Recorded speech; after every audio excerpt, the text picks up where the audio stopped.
Welcome back to another Get Geekish podcast. Thank you so much for joining us. I'm Bino. It's Derek over there. Howdy, Derek. Woo! What's up? Howdy. You just what's up me. But we thank you for joining us every week. We get together, we talk about some nerdy things, and this week is no different.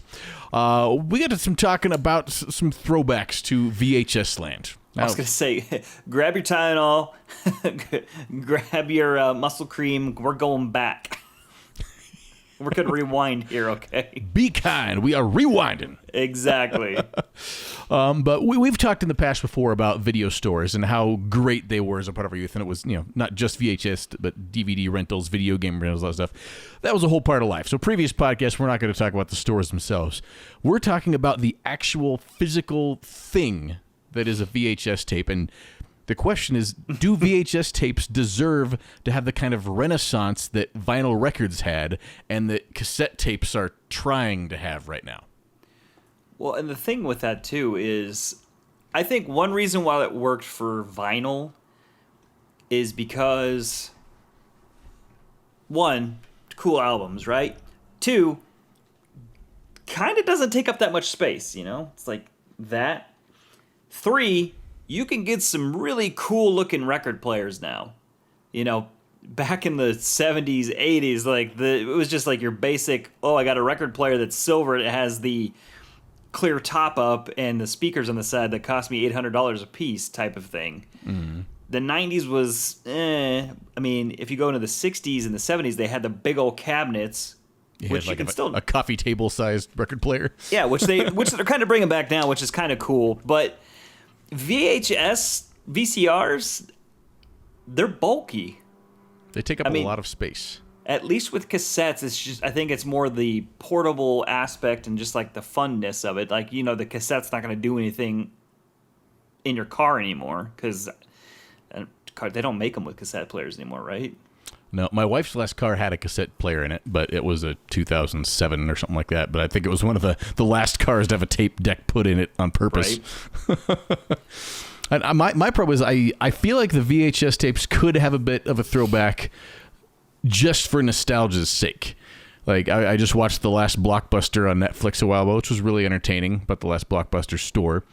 And almost all of us that grew up in the 80s and 90s, I don't know about you. Do you still have a few VHS tapes laying around? I was gonna say I definitely do. I know quite a. And it's those ones where I have them and I'm like I can't bring myself to get rid of them for whatever reason. One of them is like the original Star Wars trilogy that doesn't have the Lucas vomit all over it. So like I can't bring myself to get rid of those. And then I have a few other ones. Of course the Disney clamshell ones, which are supposedly worth money. If they're in pristine shrink wrapped condition. Yeah. And there's actually some places that are getting on it because that's the whole idea of some places think that the VHS renaissance is ripe to happen because of things like the fractured streaming services, whether it be Netflix, Disney Plus, HBO Max, all these places. You have to subscribe to 35 different things to watch all the things you want, and a lot of them cycle through a program. So a movie that you wanted to watch on Netflix this month might not be there next month. So there's actually, get this, a store in where was this at? Fairside, or no, Toronto. Toronto bar in Chinatown called Farside became a video rental service. This was a story posted in November of last year. So they've got 25,000 titles of VHS, DVD, and Blu-ray of everything that they're just running like a rental service again. And they said that it really comes down to this store because they're movies that either were never released on DVD and Blu-ray, so they've got the VHS version of them, or old classics that you can't find on streaming services anywhere, and people are showing up and renting the movies from this place. Okay. And, I don't know if they're actually making money off of it, but it's kind of a fun idea. It's Far Out Flicks is the name of it. They're not paying us for this, but I just found out when I was looking about this, and it seemed really exciting that you can get it there. And rentals, new release for DVD and Blu-ray, $5.50 for the first day, $1 for an extra night. I mean, that's what prices were when I stopped renting tapes years ago. Well, and that's the thing too is, nostalgia, yes, but with the whole fractured streaming services thing. Isn't it just more beneficial to get a DVD? Yes, that's why I think you're going for the nostalgia fact of it, because and the ones that were never released on DVD. I mean, I don't know how long that list is going to be of VHS exclusive movies. Right? Slim, probably. But I fall back into you mentioned before that records, it works for records. Because records also have a super high sound quality. A freshly pressed vinyl record can be some of the cleanest, most beautiful sound on earth. Mm-hmm. A VHS tape will never be the best version of a movie, ever. I mean, it's physically impossible. Just pixel density. A Blu-ray disc, it's 2160p resolution. That's 3,840 by 2,160 pixels at 60 frames per second. DVDs, which used to be the cream of the crop, were only SD now. They were 480p with 720 by 480. VHS tape is maxed out at 333 by 440 pixels.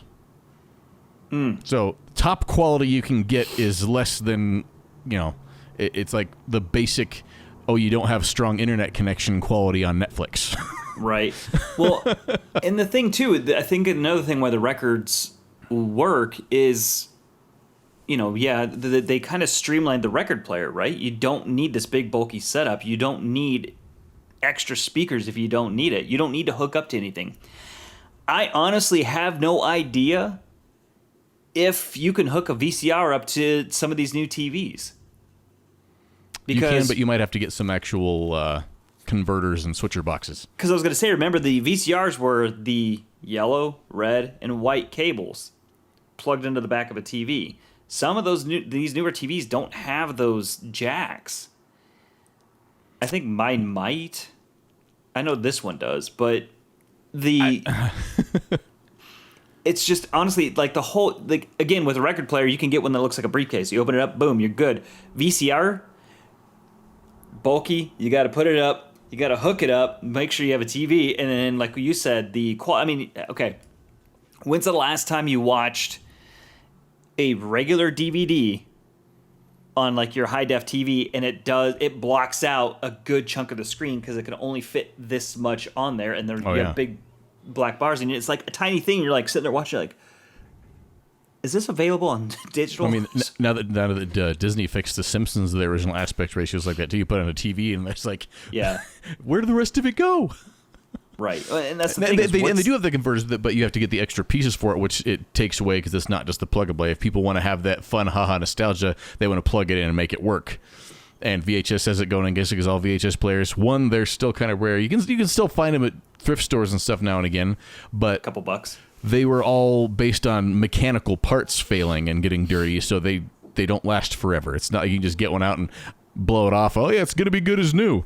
Right. They also get worse every time you watch them. Anyone that knows a VHS tape, the tape gets worn, the audio gets bad, the tracking gets off. So every time you play one of those VHS tapes, it gets worse and worse and worse and worse and worse. Whereas a digital copy, it's the same all the time. Well, it's the same like with a cassette too, because the more you play it, it goes, and then you rewind it. So at least with a cassette, you have that aspect of you can flip it over and it goes slowly on the other side. With the VHS, you pop that in there, you're done. You rewind it, it's all. I mean, I don't know how many times I've had a VHS just spit the tape out. You're sitting there and you hear it making that sound, and you're like, uh-oh, and you look over and it's just vomiting tape. Yep. Or it doesn't click at the end, and then it just breaks the tape at the end, and just keeps going. Yeah. You're like, oh no. Yep. And I think a lot of people, maybe it's because we're kind of in that generation that we are on both sides of these gaps all the time, of that we remember the nostalgia of VHS tapes. But I think a lot of people that are saying, oh yeah, it's going to be still nostalgic, I'm going to watch VHS, forget all the horrible things that went along with it. The tape breaking, the tracking being off, the fact that if you put the tape next to a strong magnet, you might have accidentally erased it. Well, fact that you can't fast forward or rewind like it's manually. I got to fast forward 10 minutes of the movie. Guess I'll sit here for 45 seconds holding it. Oh, I went too far. Nope, too far. Nope, forget it. I'll just watch it all again. Oh my gosh, dude, rewinding and fast forwarding was the worst. Well, no, okay, so, I mean, you've told the story about how you missed a good chunk of the Ninja Turtles because of the tape being wrong. The tracking was always an issue. When I was homesick as a kid, I had my go-to movies that I would watch, and one of them, like, I think it was Indiana Jones and the Last Crusade. The beginning, like 5 minutes of it, if you didn't mess with the tracking, it was just. So I'm sitting here like sick on the couch trying to mess with the tracking, like, and I think I got to the point where I was just like letting it go, and of course that's not good for the tape. Just letting it go, and you're sitting there tracking it. It's like pulling it, and then once you, like you said, once you keep using a VHS. Also, what happens when you keep using your VCR? The gears that go into the VHS can start to get stripped. So that's always fun. And people forget that if you didn't actually clean your VCR every once in a while, things went bad too. You had to get a VHS tape that instead of videotape had like cotton swabs wrapped inside of it, and you had to squirt a bunch of alcohol in there and put that in and play it for 10 seconds to clean it out, to clean all the dust off of the parts of it. Like, there was a lot of maintenance that was supposed to go into VHS machines.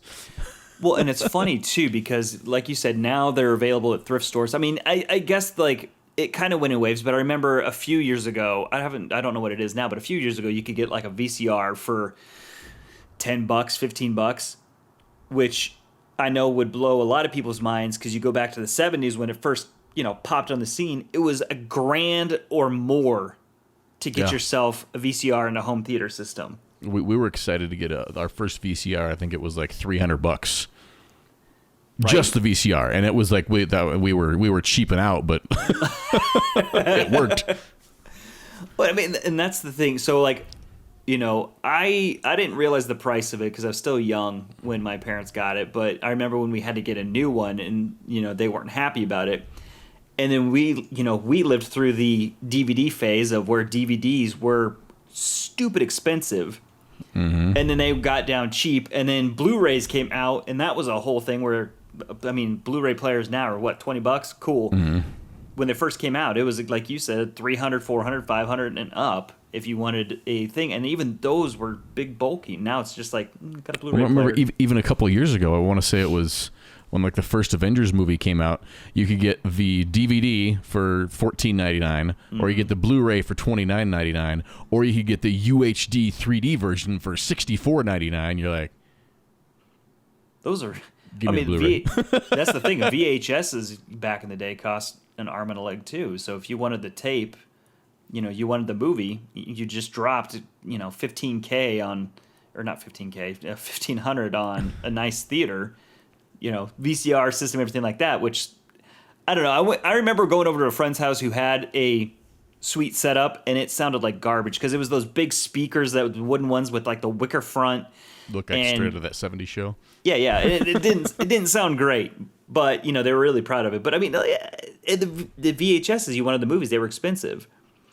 And of course Disney taunted everybody. That's why it went back in the day too, of why theaters used to be such a big deal. Because I still love movie theaters, but it's not the draw that it was before. Because when your home theater system was like low quality YouTube streaming, but you could go to the theater and get IMAX quality, like it was a big deal.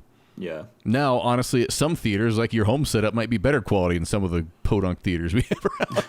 Well, what's funny too is you even look at that. You look at the theaters, and they had the reel-to-reel, right? And even before that, you had somebody that had to switch them out. Like, oh, here's part one. Oh, and here we go, because they had to sit there and splice it together and do that. Now we have the digital ones, because back in the day, that was always the worst thing. Is you're at home, you're watching a movie, you're used to your VHS quality, and it's crap. New movie comes out, you go to the movie theater, they start up 5 minutes into the movie theater. Broken tape. Lights come on. What's that hey smell? Guys. Yeah. Lights come on. Hey guys, sorry, the movie, we're going to have to refund everybody. You have to come back. And you're like, that happened a lot. Yeah, a lot. People, or you're sitting there, or you're halfway through it and it burns it. And kids today, I use that term loosely, don't realize that fact, because now you're like, well, just download another copy or just put it in a different one. Like, no, they bought their big tin that had the movie in it, and if something happened to that movie theater didn't have that movie, or if it broke, they had to buy a new one from the studio and get it shipped out. So it might be a couple days, couple weeks before they could start showing the movie again. So it was a rough time. Yeah. And if you ever got to see some of those old projecting systems too, like they were massive, like huge. reels that are 2 and 3 feet across, played on this tabletop player with lights from the entire room. I mean, that room would go up 30 or 40 degrees by the end of a movie with everything just going on, the lights shining through it. It was, and you usually had either like a 17-year-old or 18-year-old running it, or a 60-something-year-old. There wasn't really in between. I mean, because remember, that was the old, like, as kids too, when you're going to the movie theater, not to diverge from VHS, but going to the movie theater, you're walking by the projectioner door and it opens up. It's like, a glimpse into the cockpit of a plane where they open it up and you're like, oh, and you look up the stairs and you kind of see, and you hear the machines whirling, and you're like, oh, because it was like a glimpse behind magic. The curtain. Yeah, It was magic. But then you see the person hunched over going, and they're all sweaty. You're like, ugh. Maybe you should I don't need to see how it's made. No, I did think of one way that this could happen. Because you mentioned that things need to work out. Someone could just invent, or maybe you'd have to invent it, but just change things up. But if you made a VHS tape that was like a mini DV tape, because I know for a while in camcorders that was a step up, with instead of going actual VHS tape, this was a digital tape. So it was still the same technology of recording onto a tape, but it was recording the digital data, so you didn't lose any quality going across. And what if you could make something that looked and felt like a VHS tape, but it was run on a digital tape, so you actually got that high quality, and had a player that could also be a third the size of a regular VHS player, because it doesn't have to have all the actual gear things. You could shrink things down a little bit and have HDMI ports and things that go out. So you could have a little VHS player that just did VHS tape players, just for that nostalgic feel of it. I could see that possibly working, because it wouldn't be the same, but since it would be a digital format, it'd be a lot easier to fast forward and rewind things. Yeah. A lot higher quality and a lot easier to just plug into a new system. Because there is something to be said for the old tapes. I look at the intro to the Goldbergs, of how that's done with the video editing style, and just that look of taking the tape out and putting the tape in and pushing the play button. Just that little 5-second scene is enough to send me back 25, 35 years and be like, oh yeah, good times. Well, pushing that play button. That's a sound you'll never forget too, growing up with it, is, putting the tape in there, you hear the flap go back, you pop it in, it goes, except if it got stuck. That was always the worst too, when it went like halfway in and just stuck, and you're like, uh-oh. But then the TV goes in and it goes, and then you hit play and it's like, you hear it just go, whirs up. Oh man, that is a good sound. I agree with that, but it's also, it seems like a lot of work for what you just described.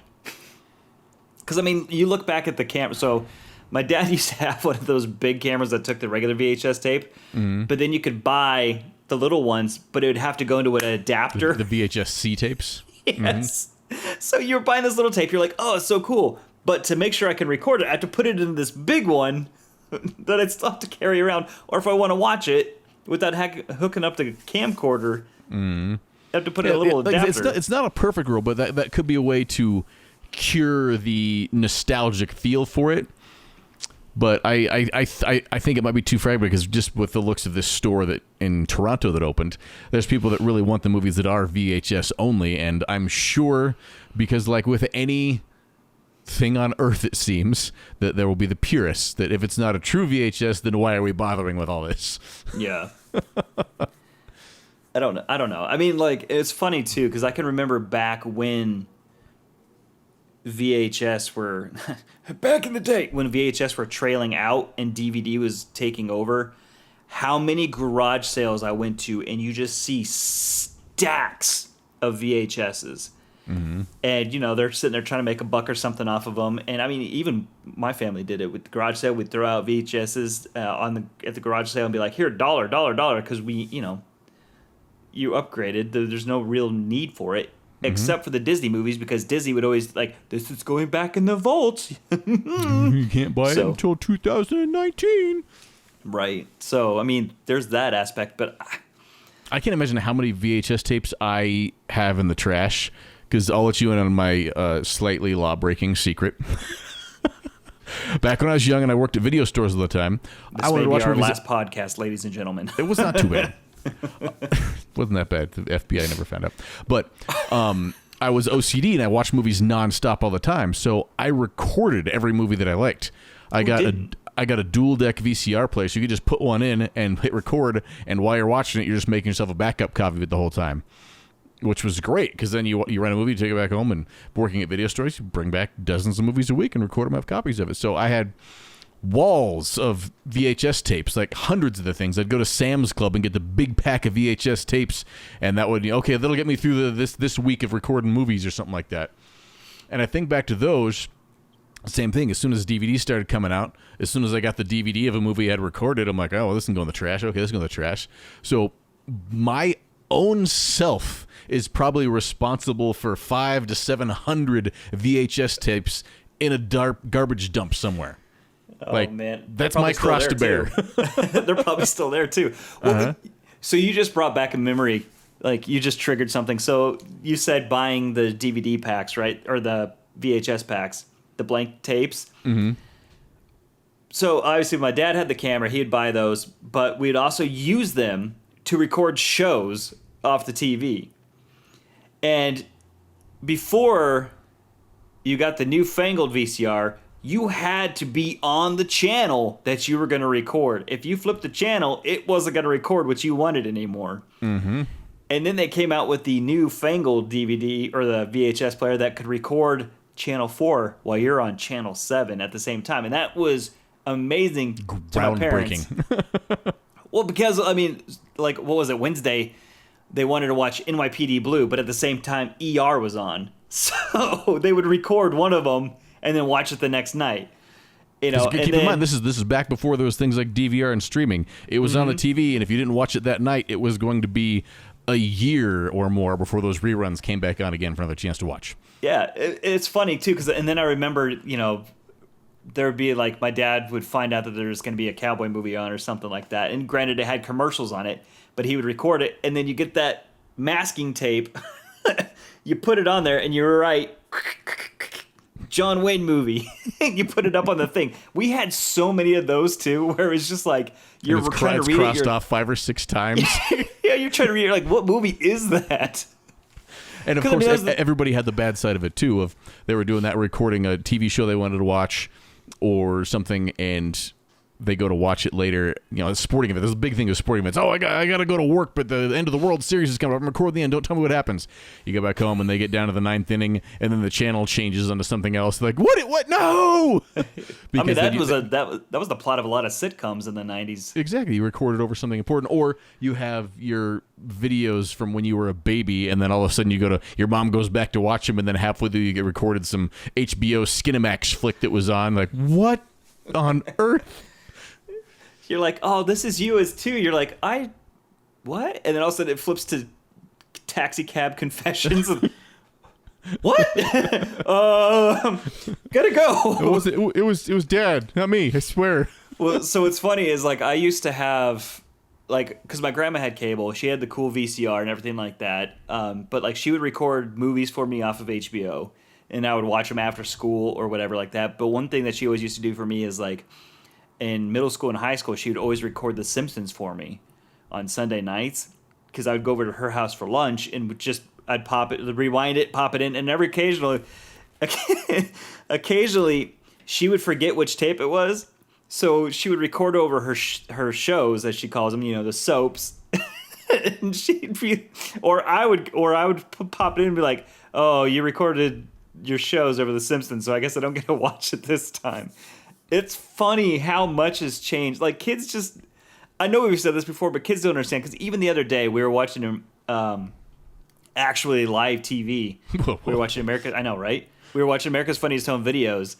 And there was a weather thing. Is this? Right? There was a weather alert that popped up.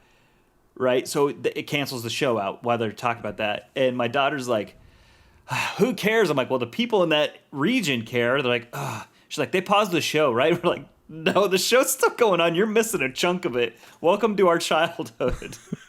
So, I mean, it's so funny how, not spoiled, but how lucky they are, I guess. I blame TV stuff like that as on why our generations were so anti-government for a while. What did they do? Except for every time there was a presidential address of some kind when we were kids, to stop all TV and show at every station, go think like, are you kidding me? I wanted to watch something and now there's 2 hours of this. Oh man, that was because like you you'd be hyped, and because as a kid you wouldn't really pay attention to the schedule or anything, so you're sitting here watching a show, right? Mm-hmm. And I don't know. And then you're like, something's big's going to happen, or you get excited for it, you pop it on, and there's the, presidential this or something that, and you're like, oh, fine, let's see what else is on it. And you just, every channel. If you didn't have cable, your 6-7 channels were done for. So that's when you're like, all right, let's pop into the old All I've VHS. got is the Spanish station or PBI. Screw it, I'm going outside. It's raining. I don't care. Oh, man. Good old times. But that VHS sound is one of those ones I hadn't thought about in a while. But yeah, you talking about just... Yeah, because there's enough of that vibe that I really enjoy that part of it. And I would love to have that feeling again, but it's never going to be the same. And there's so much work and effort that goes into it that wouldn't. But by the time I got my VHS player up out of the basement, got the adapter to hook up the TV, got a tape to put in there, found it, I would be so sick of not caring by that moment. Right. Maybe it's just the instant gratification that I've become used to, but I think maybe I just have to hold on to the memories. Well, you used to have a VHS player in your office there. Oh, I still do. I moved it downstairs because I didn't use it very often. I was going to say, because I used to stare at that thing a while, because that was a dual one, wasn't it? Yeah, well, I got rid of the dual one finally just because the dual one was literally 2.5 feet wide and 3 feet long. Like, it was huge. So I finally got rid of that one, and I was running out of the need to copy VHS tapes anymore. What? Remember this, okay. So this was, we'll wrap up with this. This was the big thing. Remember when you had the money, or you had the friends who had the money who bought the VHS/DVD player all in one? That thing worked horribly. Mm-hmm. I don't know anybody that had one of those that actually worked for longer than like 3 months on both sides. Dude, it was garbage. I had one, and it was not good at all. Like they took it to the next level. They started putting the TVs that had all of them built into the side of it too. Yep, the DVD player it skipped worse than like a Discman going down a rocky road, and oh man, the VHS player, I'm pretty sure like broke, like you said, or at least just became really loose, and it's like sitting there. And that's why we'll hand it to VHS over DVDs, is with the exception of a broken tape or magnetizing it, they still worked. They might be washed out, they might be grainy, but they still worked. Whereas a DVD, you got one little scuff on it. Too bad, you can never watch this again. Yeah, at least they fixed that now with like Blu-ray. I mean, even DVDs now are more durable. But like, back when DVDs were first a thing, you look at it wrong and get an eyelash. It's now that's going to skip over 3 scenes. It's mildly humid in the room. I'm not sure this is going to play. So let's end it with this. Let's shoot. Does VHS deserve a renaissance? I'm gonna say no, because I think it's too much. Like, as much as I wanted to, I know yes, but my brain says no. Yeah, I was gonna say I want it to, but I know that I'm lazy and I wouldn't want to set it up, and I don't know if I'd want to. Like, I know my VHS will still work. That's the one thing, is like, it's been 20 something years and I still have them, and I know they're gonna work, but I don't want to mess with it, and it's bulky. I feel like the general public will be like I am about the cassette coming back. Like, when I see the record renaissance, they're like, oh, that's odd. That's kind of cool. Okay. I see a cassette being for sale at a store. I'm like, what the hell is wrong with people? Seriously? And as much as I love VHS tapes, the second somebody starts putting a marketing push where I know that Warner Brothers spent $4.5 million to produce an extra VHS version of Suicide Squad 2, I'm going to be real unhappy. Yeah. Well, I mean, so I'm okay. Like, what they... was it Stranger Things did the VHS case for the DVDs, right? Yeah, those are kind of fun. That's kind of fun, but I mean, even so, you look at that, it's bulky. So I don't know. I mean, the nostalgia's there, but I don't think it needs to be brought back. The cassettes, I mean, at least with vinyls, they're small. The album covers are cool. Cassette players, you have that plastic clamshell that if it breaks, it's going to cut your finger off. I got to digress. So you keep saying that vinyl are small, but compared to CDs, vinyl are huge. I know. I'm talking like thin. You picked up a stack of 40 records. How much that weighs? Yeah. I have some out there, but I know. I'm just saying, compared to a VHS, it's tiny. Except for even though it's big and even though it's big and square. And at least you can hang that on a wall. You can't hang a VHS on a wall for artwork, can you? I mean, you could, Challenge accepted. All right, I'm going to go garage sailing this weekend and find some VHS tapes. Makes bookshelves out of it. Yeah, because I've got 4 or 5 downstairs, but they're movies that I like, so I can't do anything. But I'm going to find some other ones. All right, so let us know at Get Geekish. What do you think? VHS, does it deserve a renaissance? You kind of heard our thoughts, so we want to hear yours. At Get Geekish. Thanks so much for joining us once again, Derek. It's been fun as always. Hey, you know what? You started off. I'm going to end it with this. The mantra of our youth: be kind, rewind. Nice.